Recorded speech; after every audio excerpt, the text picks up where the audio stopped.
You hate to see it. Oh my God. I get it. Hello friends, Trace Amounts of Science. We're getting back into 4chan Greentexts today. I found a really big one and I wanted to fit it all into one video. It's the tale of Frank, and it's got some twists and some turns, and it made me feel some things, so I think it'll make a pretty good standalone video. I hope that you guys will enjoy, and if you don't, well, that's too bad. Let's go ahead and get on into it, and we will do this thing like we usually do. Be me, B15, fattest kid in high school, tortured constantly by a-holes. I know I can lose weight, but I just don't try. Worst bully of all is a lanky, skinny piece of shit. Let's just call him Dipstick. Last day of school, thank God, sit in the park to find some peace. There's an old man a few benches down reading a newspaper. I have an absolute moment of peace. Hey, Anon! Are you fucking kidding me? .jpg. The unmistakable rasp of this idiot's voice. Think of Syndrome's voice from The Incredibles. Wanna ride my skateboard? Wait, no! Because you're so fat that you might break it! A terrible and badly worded insult, but it still does hurt. I don't respond. What is this? Are you trying to ignore me? It won't work. I know that you can see and hear me, lard ass. Uh-oh, my douche-o-meter has hit the red section. As long as I know those two things, I'll never leave, fatty. He rambles for what seems like hours. Some of his friends come along the same route and join in. Who would want to be friends with this guy? .jpg. Hey! I hear a new voice. It's the old man a few benches down. Dipstick looks over. What do you want, Gramps? The old man takes out his cigar and lights it, saying, I would not make fun of people's weight if I were you. Why not? Because when your entire arm is skinnier than most men's dongs, you should realize that you have a weight problem too. My face when I hear this glorious insult. Really, yes. Cut him to the quick, I'm sure. Anon says that there's more. Continue, which inevitably he does. Alright, so Dipstick and his friends just freeze. Instead of responding, they just leave, extremely embarrassed that their leader was told off by an old man. I look at the old man. He's literally staring off into the direction that pack of a-holes is leaving in. Just before they round the corner, he yells, I see you turning in the direction of the gay bar! And there was indeed a gay bar in the direction that they were turning. I lost my shit, .jpg. They stopped for 1 second. The best comeback they had was yelling, oh yeah? Fuck you! They shouldn't have said that. The old man countered it perfectly. Me? Oh, no thanks, sorry. I don't want to join your little group activity later. What are you doing interested in someone my age anyway? Yeah, go home. Hug your dad or something. Here I am sitting on this bench losing my stuff because of this old man's insults. He really is just a judo master, isn't he? He then makes sure that they leave and sits down next to me. We begin to chat. The entire street block is staring at us, but we don't give a damn. Thanks, man. Oh, no trouble, kid. He got what he deserved. What's your name? Franklin. You can call me Frank. Yours? I'm Anon. Pleased to meet you, Anon. You as well, Frank. Frank pauses for a moment. He then turns to me and asks, have you ever done anything to deserve the type of bullshit that he just gave you? No, I'm just overweight, so he targets me. Skinny little bitch insulting someone who could kill them merely by sitting on them? You have to show him that you mean business.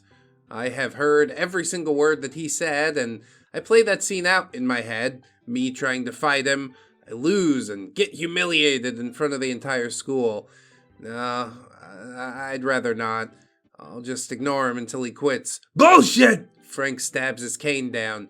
How do you get rid of cancer?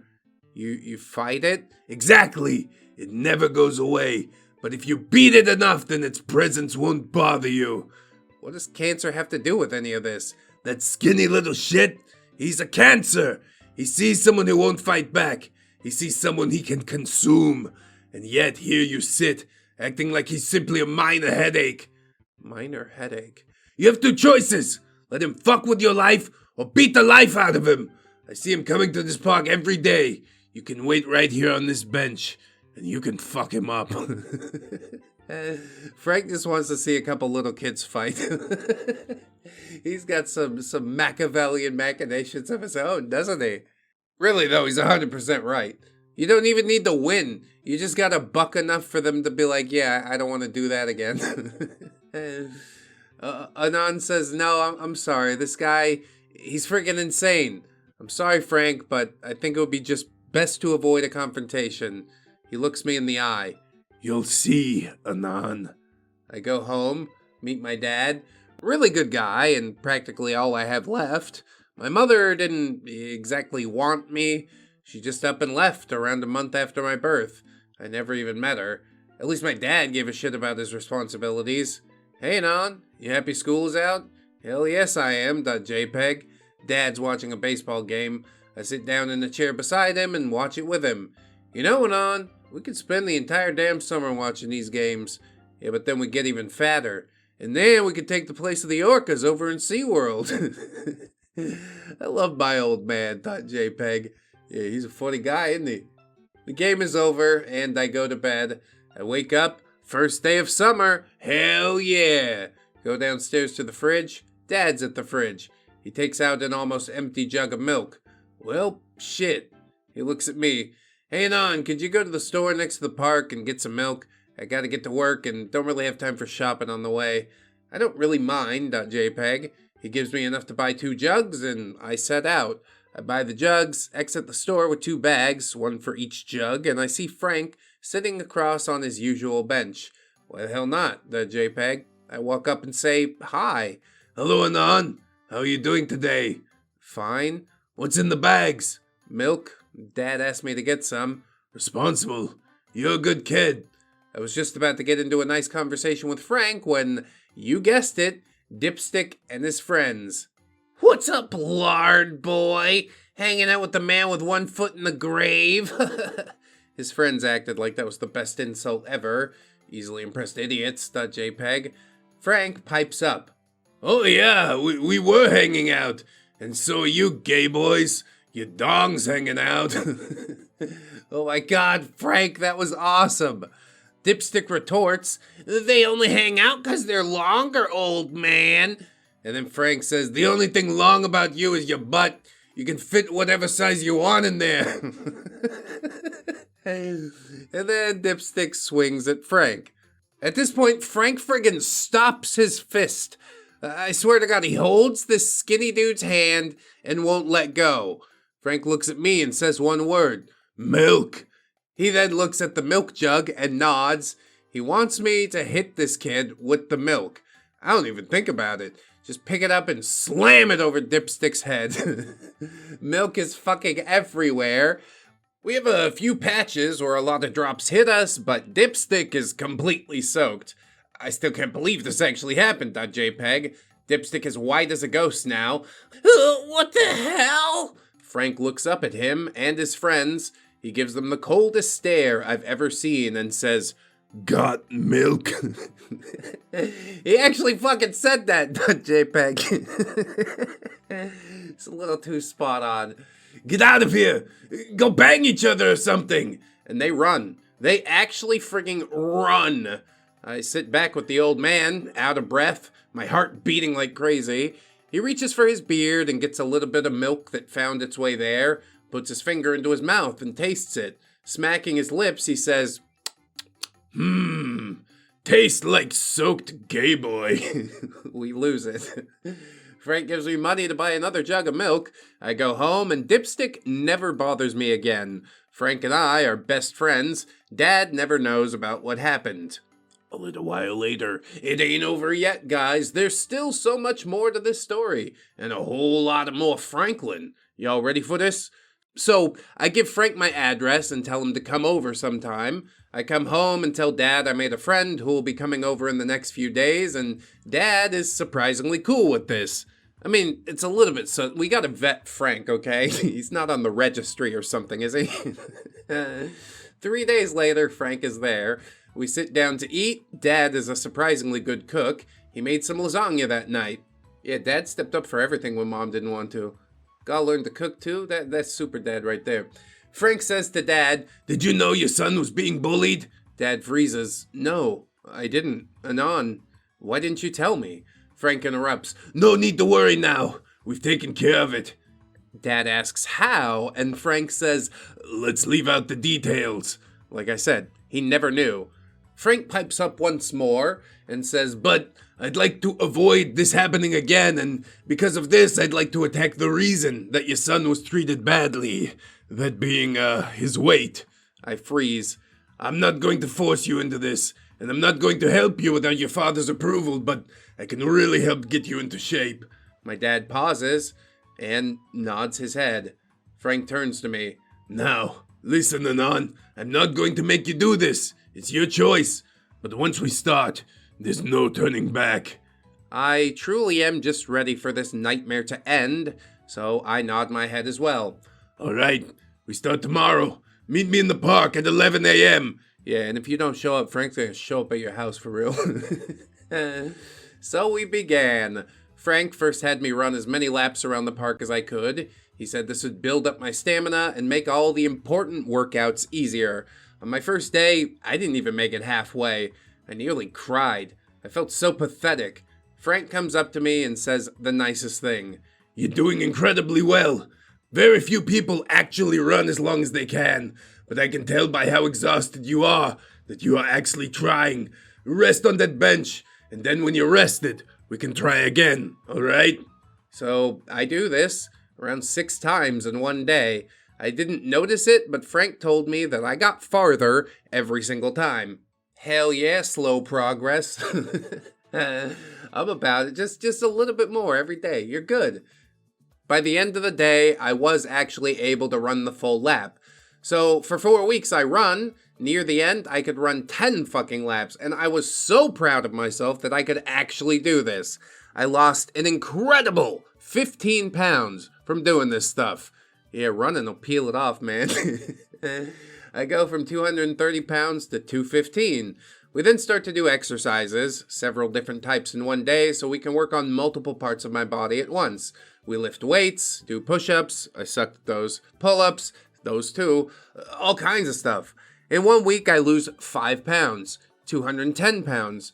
Over the next 2 months, I lost 30 pounds in total. I was then 180 pounds, the perfect weight for my height.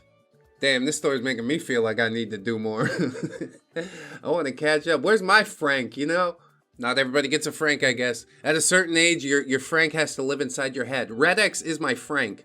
Anyway, Anon continues, "The kids at school notice me getting better. For the next 3 years, I live like a normal student. Bless. And it's all because of Frank. There's more, guys, though. A lot more. So Frank is there for my high school graduation. Kid, I'm so fucking proud of you. I don't think I've cried harder than this in my entire life." The old man gives me a hug. He encourages my dad to get a better job, and Dad actually does. We get a bigger house. Life is so much better now. Frank is there when I leave for college. "Good luck, Anon. I'll see you whenever you visit." Frank does see me whenever I visit. The old man cries when I graduate college and hugs me tight.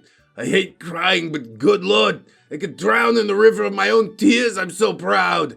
I love this guy. .jpg. Yeah, good bro moments right now. I'm really glad Frank wasn't on the registry. Just let me let me emphasize that. Also coincidentally put a pin into what's otherwise a sweet moment. But that's sort of my job here, you know? Let's bring it back down to earth. We can't feel that good for too long. We might get comfortable. Then something happened to Dad.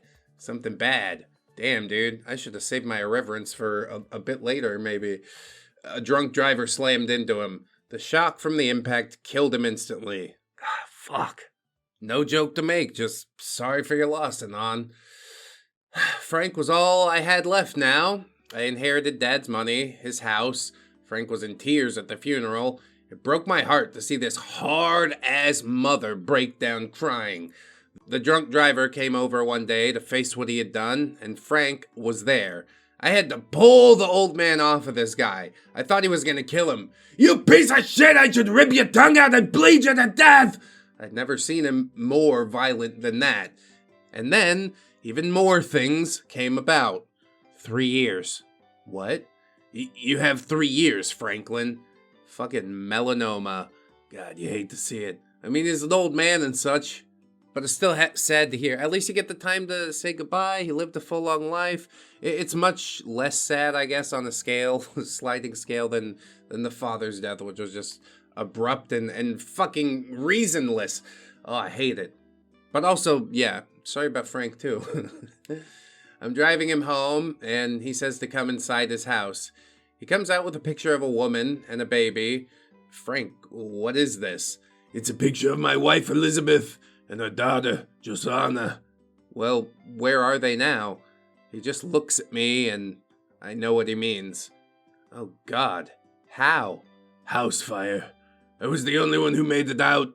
We were married for 3 years, and Josanna, she was only 3 weeks old. That's messed up, bro. I'll tell you, if my wife is in a house fire, we're dying together. I ain't leaving without her. I wouldn't know what to do with myself. Then again, you know, panic animal brain kick in, and yeah, Frank's on fire and bolted out the window. Like, the wife and kid will make it out, right? I don't know. Either way, like, there's some heavy damage that you're carrying away from this. Whew. OPS, why are you showing me this now? Frank says, I'll tell you in time. Fast forward 3 more years, hospital calls me. Frank wants to see me, so of course I go. Hey, Anon. God, he's so thin. Why'd this have to happen to him? Come closer. He pulls out that picture of his wife and daughter, and then he says in my ear, I showed you that picture because you're the closest thing to a child that I've ever really had. Dude, now you're making me fucking well up. Oh my God. I get it. He's crying now. You, unlike everybody else, you sat down, you talked to me, you actually liked me. He sniffles. I love you, Nan. Even if you aren't my son, I love you. A few minutes later, flatline. Cry like a fucking baby. I miss you, old man. Jesus. I mean, Dad did the best he could, but Frank filled some gaps, you know? It takes a village to raise a kid and all that type of stuff. But yeah, sometimes those ties get cut loose by fate, the universe, God, whatever you call it, and I don't know, man. Like, it's terrifying, yes, but at a certain point, it's also the universe telling you, like, I think you got this. You can figure this one out on your own now, and you have to. It's truly sink or swim. I'd like to think that Anon would go on to, you know, sit in the park and tutor some kid of his own, at least as long as he doesn't get himself put on the registry. I am a registered offender. I stuck my into a blender. See, I deal with these things with humor. It's the only way I know how to function, okay? Yes, a heartfelt moment. Yes, I felt the tears welling up, but I can't let it go that way, man. I don't want to do this on a 4chan Greentexts video. Fuck that. But seriously, top tier quality, amazing post. Absolutely love it. I hope Anon is doing well. It felt a little, you know, movie-esque, but I'll allow you some, you know, creative license and stuff like that. I enjoyed the hell out of that ride, let me tell you. I appreciate you guys watching. If you like this video, maybe check out something else on the channel. Maybe sign up on the Patreon or YouTube memberships if you'd like to support us monthly. We also got merch over on Fourth Wall. Hey, that's some good stuff right there. Embroidered, screen printed, buttons, hats, body pillows, what do you want? If you can't support financially, that's absolutely fine. You watched the video this far. Maybe you could share it with somebody who you think would like it. It's a bit of a different vibe for a Greentexts video. Admittedly, it's usually more gross. But like I said, we're going soft, at least for a little while. January 9th is when it expires. Anyway, I hope you enjoyed the video, friends. Whatever you decide to do with the rest of your day, I hope that you will always remember that you are loved, you are worthy, you definitely deserve it, and I shall see you in the next one. So until then, bye-bye. Nani